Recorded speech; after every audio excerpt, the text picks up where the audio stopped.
గత కొన్ని రోజులుగా ఢిల్లీలో జంతర్ మంతర్లో దేశవ్యాప్తంగా యువత అక్కడ చేరుకొని కొన్ని బేసిక్ డిమాండ్స్ తోటి పోరాడుతున్నారు. ఆ బేసిక్ డిమాండ్స్ ఏంటి?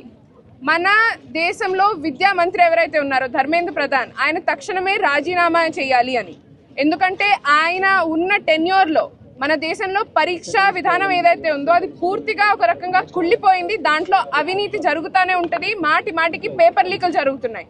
ఈ సంవత్సరం నీట్ యూజీ కుంభకోణంలో 22కి పైగా మంది విద్యార్థులు వాళ్ళ జీవితాలను కోల్పోయినప్పుడు ఒక మారల్ రెస్పాన్సిబిలిటీగా ధర్మేంద్ర ప్రధాన్ అప్పుడే రాజీనామా చేసి ఉండాల్సింది. కానీ ఇంత మంది కోట్లాది మంది డిమాండ్ చేస్తున్నా కూడా ఆయన ఇంకా సిగ్గు లేకుండా పార్లమెంట్లోకి వెళ్ళి నవ్వుతున్నాడు.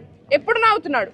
2 రోజుల తర్వాత. 2 రోజుల క్రితం ఏం జరిగింది? 2 రోజుల క్రితం ఢిల్లీలో వేలాది మంది విద్యార్థులు రోడ్ల మీదకి వచ్చి పార్లమెంట్ వైపుకి మేము వెళ్తాము, మా నిరసన మేము తెలుపుతాము అని చెప్తే వాళ్లపై టియర్ గ్యాస్, లాఠీ చార్జ్, ఆడవాళ్ళని మేల్ పోలీస్ మెన్ పట్టుకొని లాగి వాళ్ళ బట్టల్ని చింపి మరి వాళ్ళని అరెస్ట్ చేశారు, వాళ్ళపై హింస చేశారు, వాళ్ళపై దాడి చేశారు.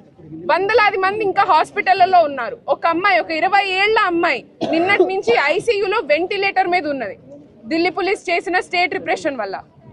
ఈ తరుణంలో ఈ ప్రభుత్వం, బీజేపీ ప్రభుత్వం ఏదైతే ఉందో మనందరికీ ఒకటే ఒక సందేశం ఇస్తుంది. ఈ దేశ భవిష్యత్తు గురించి మేము పట్టించుకోము, ఈ దేశ యువత గురించి మేము పట్టించుకోము, మేము కేవలం మా గద్దెల గురించి పట్టించుకుంటాం. ఆ గద్దెల్లో మమ్మల్ని నుంచే పెట్టుబడిదారులు ఎవరైతే ఉంటారో, బిజినెస్ మెన్లు ఎవరైతే ఉంటారో, ఎవరికైతే మేము విద్యను కూడా ఒక రంగంలాగా అమ్మేయగలుగుతామో, ఒక సరుకులాగా అమ్మేయగలుగుతామో వాళ్ళ సేవలోనే మేము బతుకుతాము. మీరందరూ మీ చావు మీరు చూసుకోండి అని మనకి సందేశం ఇస్తుంది. ఆ నేపథ్యంలో దేశవ్యాప్తంగా ఎవరైతే ఒక సిటిజన్ గా, ఒక కాన్షియన్స్ సిటిజన్ అనుకుంటారో, ఒక విద్యార్థి అనుకుంటారో, ఒక యువత అనుకుంటారో వాళ్ళందరూ రోడ్ల మీదకి వచ్చి వాళ్ళ నిరసన తెలపడం ఎంతో అవసరం. గత 2-3 రోజులుగా హైదరాబాద్ లో కూడా ఇదే జరుగుతుంది, వాళ్ళ ఓయూలో కూడా ఇదే జరుగుతుంది.